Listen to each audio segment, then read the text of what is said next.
hồi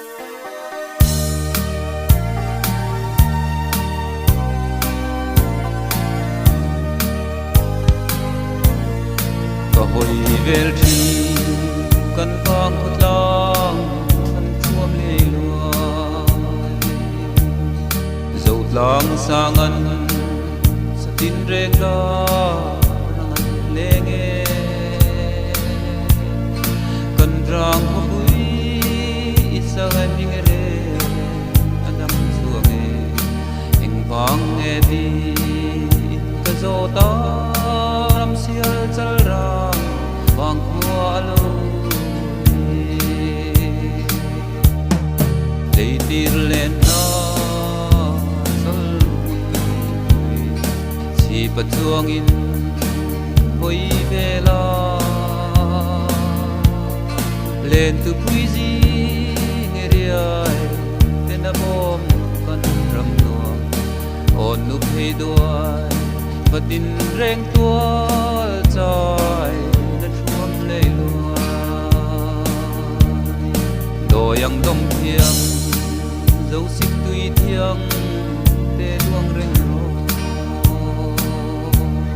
su lâu an ho leng tùy hal tê nan don che kei po ka don thin se kan zo tùy thiêng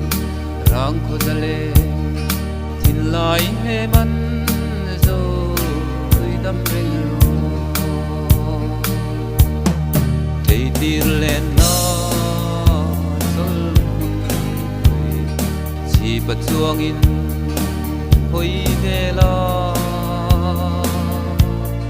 len tu pui ji nge riai ten a bom kan ram no on nu phei duai vatin reng tual jai na thuam lei lua pi pu ro ru ruang zal na on bui phang phar ngo pui song tin le ri darang le na dil khan thuam le lag lam kham rang la si len la thiam thai nu la dil mual lung thu le dil lem len na tir len na sol chi pa chuang in hoi ve la len tu pui ji nge riai ten a bom kan ram no on nu phei duai vatin reng tual chai na thuam lei lua chang por vai do ra la lo lia so ram nua ma mi vang kho pui runan rem na lang adang ta chung pathian kwa nun na wal sel se orang kho pui zaleng thin lai nen an ding reng dei tir len na sol